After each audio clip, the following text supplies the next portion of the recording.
1 month ago, I received a notification that the young marine life importer in Europe had marine bettas in stock.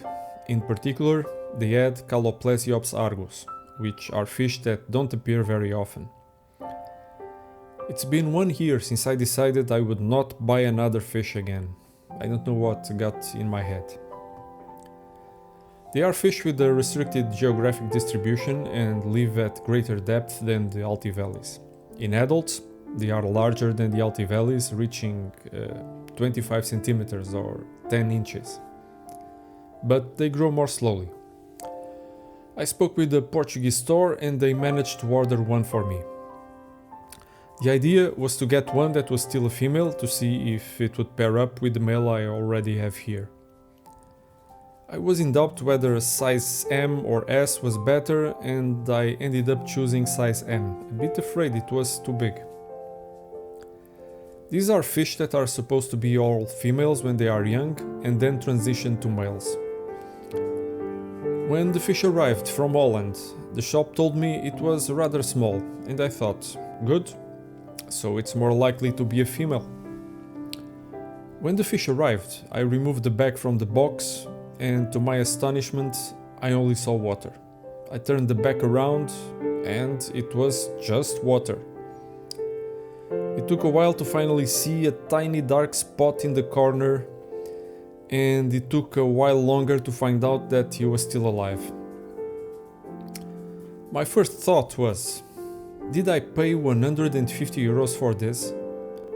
It must be less than an inch. I can't put it in the tank, it will be eaten soon. If it's not a Bangai, it will be a hawk. The second thought was that this fish has definitely not eaten anything since it was caught. How am I going to get it through a 2-week quarantine with aquarium transfers every 3 days?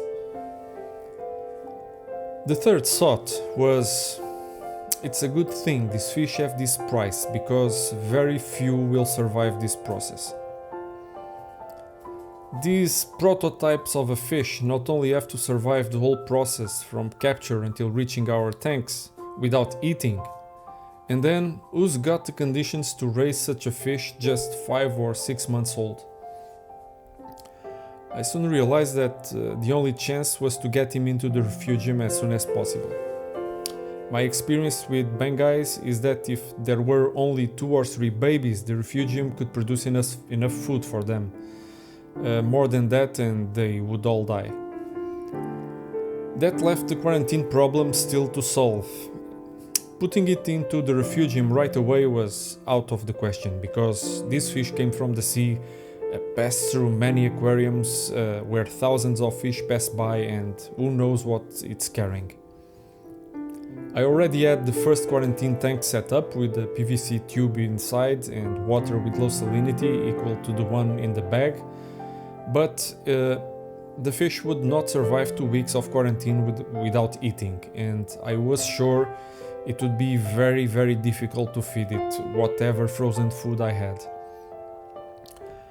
I took a good chunk of Chaetomorpha from my refugium and put it in the quarantine tank. I just acclimated the temperature, caught it with my hand, and as soon as I dropped it in the tank, it immediately disappeared into the Chaetomorpha ball. I left the camera on all day, and I could see that he was hunting small things on the Chaetomorpha. Every 3 days I transferred him to a new tank and put a new Chaetomorpha ball inside. After 2 weeks, the quarantine ended and he entered the refugium.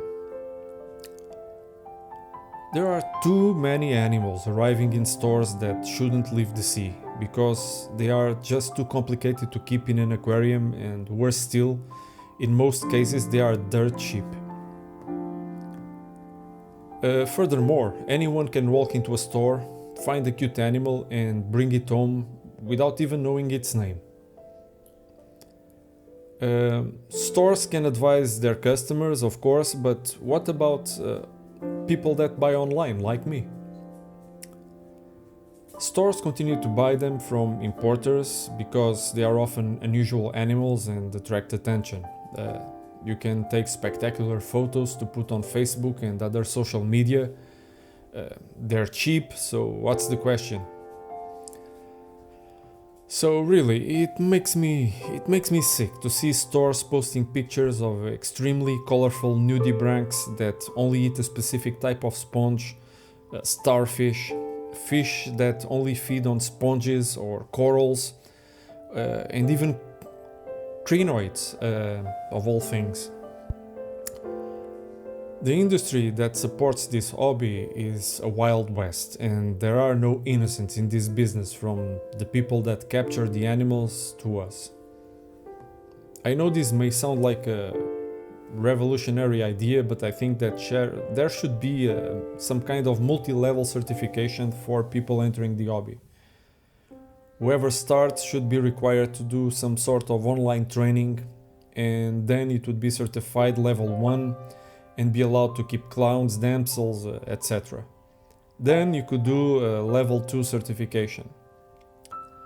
This would even help hobbyists to avoid lots of issues, having more information. Would having to undergo training to be able to keep a reef tank prevent some people from entering the hobby? Yes, of course. But on the other hand, maybe they are people who shouldn't be even in the hobby to start with. It's a hobby. I repeat, a hobby that preys on one of the most threatened ecosystems on the planet. The reefs are on their way out due to pollution, global warming, you name it. There is no study on the impacts that the reef aquarium hobby has on the reefs, and our hobby has exploded in recent years. With the pandemic and shipping costs increasing dramatically, animals are now transported with less and less water, which increases mortality rates. People speak of mortality rates above 90%. In the United States, people are beginning to talk about the need for self-regulation. I don't think that it's not that the people involved in this industry have suddenly become more concerned about the animals' welfare. It is more likely that it has to do with the ban on captures in Hawaii. They realize that it's not difficult for animal rights activists, those extremists, to expose the dark side of this hobby to the rest of the population, and then easily influence the policymakers. Making this video won't make me a lot of friends, but anyway, here's an appeal to everyone, but especially to the stores. Do not buy and sell animals with low survival rates. Do not encourage the slaughterhouse aspect of this hobby. Once again, thanks for watching.